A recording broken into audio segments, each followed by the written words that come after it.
Okay, students, in previous lecture we discussed about the structure of microsporangium and the process of the formation of microsporangium or pollen grains, that is microsporogenesis, in details. Today we will discuss about the layers present in pollen grains and the cells present in pollen grains. Actually, we have also discussed about the shape of the pollen grains and what thing we use to develop the pollen tube. And in this regard, we talked about the development of the pollen tube when we place the pollen grain on the slide and added 1 or 2 drops of water or 10% sugar solution. After few minutes, pollen tube is emerged from the germ pores. So today we are going to discuss about the layers of the pollen grains and the cells present in the pollen grains in details. You will very astonished to know, generally pollen grains have 2 prominent layers. The first layer is exine and the second layer is intine. What is exine? You just see the page number 8 of the materials which I provided you, which I send you to take pic on your WhatsApp. That exine, it is the outermost hard layer of pollen grain made up of sporopollenin. It is very interesting to know about the outer layer that composes pollen grain, and it is exine. What is sporopollenin? Sporopollenin is one of the most resistant organic material known that protects pollen grains from the adverse impacts, adverse situations. Therefore, in the next statement, page number 9, it can withstand high temperature and strong acids and alkali. Still no enzymes so far known or so far discovered which could degrade sporopollenin. अभी तक कोई ऐसा enzymes खोजा नहीं गया है कि वो स्पोरोपोलानिन को डिग्रेड कर सके. स्पोरोपोलानिन एक ऐसा आउटर लेयर है, आउटर मोस्ट लेयर है जो पोलन ग्रेन्स को के चारों तरफ हो उसको घेरे हुए रहता है. आप एनसीईआरटी का पेज नंबर 23+2 का देखें, फिगर नंबर 2.4 ऊपर ही दिया हुआ है फिगर्स. अब देखेंगे कि पोलन ग्रेन्स, सेकेंड डायग्राम देखिए, फिर थर्ड डायग्राम देखिए, ऊपर दिया हुआ है. चारों तरफ से स्पाइनी अपीयरेंस है पोलन ग्रेन्स का. वो बहुत हार्ड होता है, स्पाइनी होता है. और वो हार्ड क्यों होता है? तो जैसा कि अभी बताया गया कि स्पोरोपोलानिन के कारण ही वो हार्ड होता है. अब स्पोरोपोलानिन क्या चीज़ का बना हुआ है, क्यों वो हार्ड होता है? तो अभी आपने देखा कि यह एक ऑर्गेनिक मटेरियल है. जो sporopollenin is one of the most resistant organic material known, और वह स्ट्रॉन्ग एसिड्स, स्ट्रॉन्ग अल्कली के अगेंस्ट भी काम करता है. और अभी तक कोई ऐसा एंजाइम्स नहीं खोजा गया है जो स्पोरोपोलानिन को डिग्रेड कर सके. तो समझ गए होंगे कि पोलन ग्रेन के बाहर के लेयर को क्या कहते हैं हम लोग? एक्जाइन कहते हैं. नेक्स्ट पॉइंट देखें, pollen grain exine has prominent apertures called germ pores. Where sporopollenin is absent. बहुत इंपॉर्टेंट पॉइंट है ये कि पोलन ग्रेन्स के एग्जाइन पर जो प्रोमिनेंट एपर्चर होता है वहाँ जर्म पोर्स होते हैं, लेकिन आश्चर्य की बात यह है कि इस जर्म स्पोर्स पर स्पोरोपोलानिन एब्सेंट होता है, वो नहीं होता है। देखिए नेचर कितने अच्छे से बनाए हुए हैं क्योंकि इसी जर्म पोर से पॉलन ट्यूब निकलता है। सपोज कीजिए कि अगर पूरे एग्जाइन्स के लेयर्स पे अगर स्पोरोपोलानिन होता तो पोलन ट्यूब निकलता कहाँ से। इसलिए नेचर ने ऑफ कोर्स स्पोरोपोलानिन दिया, चूँकि high temperature, strong acids, strong alkali के अगेंस्ट वो काम करे, लेकिन कुछ पॉइंट्स को छोड़कर, कुछ पोर्स को छोड़कर, और वह पोर्स एग्जाइन के जिस पॉइंट पे है पोलन ग्रेन्स के, जिसे हम लोग कहते हैं germ pores. Pollen grains are well preserved as fossils because of the presence of sporopollenin. एक और अच्छी बात कि एग्जाइन्स में जो स्पोरोपोलानिन होता है उसी की वजह से हम इसको प्रिजर्व करके भी रख सकते हैं। क्योंकि प्रिजर्व करके क्यों रख सकते हैं? क्योंकि इसका यूज हम आर्टिफिशियल हाइब्रिडाइजेशन के दौरान कर सकें और अपना डिजायर्ड प्रोडक्ट्स बना सकें। जैसे अच्छा पोलन ग्रेन्स अगर हम कलेक्ट कर लें और उसको प्रिजर्व कर लें और आर्टिफिशियल हाइब्रिडाइजेशन के दौरान उस पोलन ग्रेन्स को हम यूज करें स्टिग्मा पर लैंड कराने के लिए डिजायर्ड पोलन ग्रेन्स को, तो हम मनचाहा पौधा पैदा कर सकते हैं, हाइब्रिड प्लांट्स प्रोड्यूस कर सकते हैं जिसका प्रोडक्शन, और वह हाइब्रिड प्लांट्स ज़्यादा प्रोडक्शन के लिए हम लोग फील्ड में उस पौधा को लगाते हैं। तो फॉसिल्स के रूप में भी हम लोग इसको प्रिजर्व कर सकते हैं, और ऐसा इसलिए कि इसमें स्पोरोपोलानिन पाया जाता है फॉसिल्स के रूप में भी। The exine exhibits a fascinating array of patterns and designs. जैसे आपको याद होगा कि स्पर्मेटोजेनेसिस की जो क्रिया होती है वह -190 स्पर्म प्रिजर्व करने का जो हम लोग जो प्रोसेस यूज करते हैं वो स्पर्म कहाँ प्रिजर्व होता है? तो लिक्विड नाइट्रोजन पर। कितना डिग्री सी टेम्परेचर पर?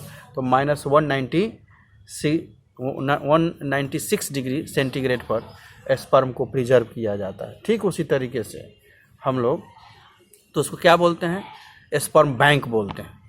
उसी तरीके से हम लोग इसको पॉलन बैंक बोलेंगे। पॉलन को जो प्रिजर्व करेंगे हम तो उसको हम लोग पॉलन बैंक कहेंगे। अब exine exhibits a fascinating array of patterns and designs.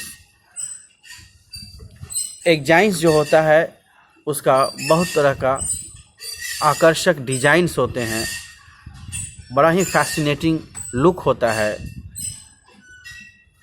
तो pollen grains, if pollen grains exhibits the fascinating array of patterns and designs, it is only due to the presence of exine. Exine looks very beautiful, therefore it is mentioned in NCERT that the exine exhibits a fascinating array of patterns and designs. Now we see the second layer, that is the innermost layer. It is called intine. It is the inner wall of the pollen grain. It is a thin and continuous layer. Just see the second statement of the intine, that it is a thin continuous layer made up of cellulose and pectin. Intine के दूसरे point में देखें, लिखा हुआ है आपके material में कि यह एक पतला थीन और कंटिन्यूअस लेयर बनता है, जो किसका बना हुआ है? तो सेलुलोज का और पेक्टिन का बना हुआ है। इंपॉर्टेंट पॉइंट है कंपटीशन के लिए, इसको आप टिक मारिए और उसको आप याद रखेंगे। ये VBI कर लीजिए इसको आप, कि यह इंटाइन किसका बना हुआ है? सेलुलोज और पेक्टिन का बना हुआ है। The cytoplasm of pollen grain is surrounded by a plasma membrane. When pollen grain is matured, it contains two cells, vegetative cell और generative cell. अच्छे से इसको याद कर लेना है। जब pollen grain मैच्योर होता है तो दो प्रकार के सेल्स उसमें हम देखते हैं, एक को हम लोग वेजिटेटिव सेल और दूसरे को जनरेटिव सेल कहते हैं। वेजिटेटिव सेल क्या है? तो this cell is bigger and contains abundant reserve food material and a large irregularly shaped nucleus. अब पूछेगा कि वेजिटेटिव सेल बड़ा होता है कि जनरेटिव सेल बड़ा होता है? आपका आंसर होगा वेजिटेटिव सेल या बिगर होगा। कैरेक्टर याद कीजिए, वेजिटेटिव सेल क्या है? बिगर है। ये क्या कंटेन करेगा? तो रिजर्व फूड मटेरियल कंटेन करेगा। दूसरा दूसरी बात। तीसरी बात कि इसमें लार्ज इर्रेगुलरली शेप्ड न्यूक्लियस होगा। न्यूक्लियस भी क्या होगा, लार्ज होगा और इर्रेगुलरली शेप्ड न्यूक्लियस होगा। आप इसे देख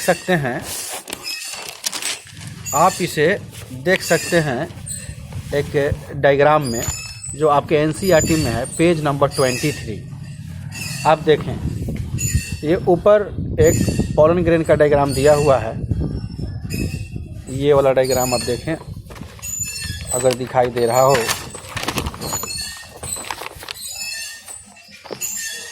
ये वाला डायग्राम आप देख, ये वाला डायग्राम, ये पॉलन ग्रेन है। फिर आप इसमें देखेंगे उसको 2 सेल में डिवाइड किया गया है। एक सेल क्या है, उसमें एक बड़ा सेल है, एक इसमें बड़ा सेल है ना। उस बड़ा सेल को क्या कहेंगे हम लोग, तो उसको हम लोग वेजिटेटिव सेल कहेंगे। पॉलन ग्रेन 2 बड़े सेल में डिवाइड है। खास करके इस डायग्राम में अब देखें, यहाँ वाला सबसे नीचे वाला डायग्राम में देखिए, दिखाई दे रहा होगा आपको। ये बड़ा सेल है, ये बड़ा सेल है यहाँ पर, और ये नीचे डिवाइड किया हुआ है, ये छोटा सेल है, आपको दिखाई दे रहा होगा, है ना। तो छोटे वाले सेल को क्या कहेंगे हम लोग, जनरेटिव सेल, और बड़े वाले सेल को क्या कहेंगे हम लोग, वेजिटेटिव सेल। वेजिटेटिव सेल समझ चुके हैं, वेजिटेटिव सेल का क्या कैरेक्टर था। यह वेजिटेटिव सेल्स बिगर होगा, वेजिटेटिव सेल में रिजर्व फूड मटेरियल होगा। इसका न्यूक्लियस कैसा होगा, तो न्यूक्लियस भी लार्ज इरेगुलरली शेप्ड होगा। अब जनरेटिव सेल देखें, this cell is a small and floats in the cytoplasm of the vegetative cell. ये इतना छोटा होता है सेल कि जनरेटिव सेल के साइटोप्लाज्म में ये फ्लोट करता हुआ नजर आता है। पुनः मैं कहूँगा कि फिगर को अच्छे से देख लेना है। फिगर नंबर 2.5 का an enlarged view of pollen grain tetrad है। ऊपर वाला डायग्राम ए में दिया हुआ है, 4 ठो है कॉलम देखिए। बी में stages of microspore maturing into pollen grain, धीरे धीरे माइक्रोस्पोर मैच्योर करता है। और सबसे बी वाला जो डायग्राम है 2.5 का जो बी वाला डायग्राम है, देखें आप, तो एक बड़ा सा सेल है जिसको वेजिटेटिव सेल दिखाया हुआ है उसमें एनसीईआरटी में, और नीचे वाला छोटा सा सेल को हम लोग जनरेटिव सेल कहते हैं। अब देखें, ध्यान से ज़रा देखें कि वेजिटेटिव सेल में जो न्यूक्लियस है बड़ा सा रेड टाइप का, आप देखेंगे वो लार्ज न्यूक्लियस है और इर्रेगुलरली शेप्ड, कोई शेप उसका प्रॉपर नहीं है।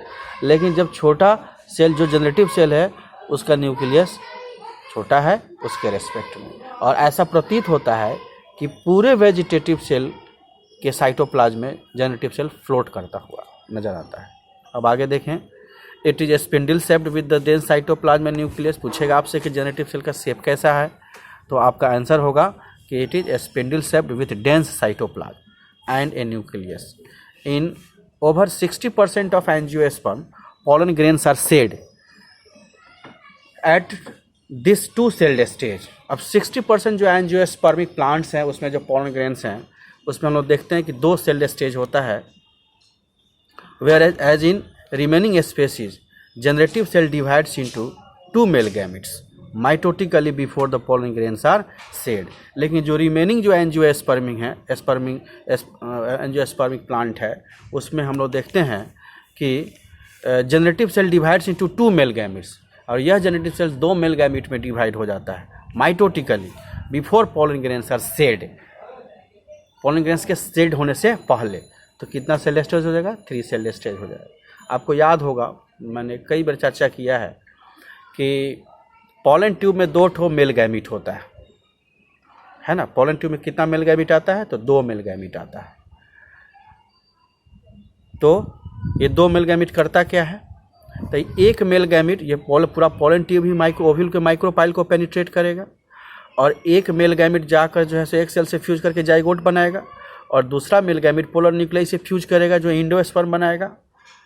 तो एम्ब्रायो शैक में 2 फ्यूजन हुआ, सिनगेमी हुआ और ट्रिपल फ्यूजन हुआ, अर्थात इंडोस्पर्म का फॉर्मेशन हुआ। तो जब एक ही साथ 2 ठो फ्यूजन हो रहा है तो हम लोग कहते हैं इसको डबल फर्टिलाइजेशन, है ना।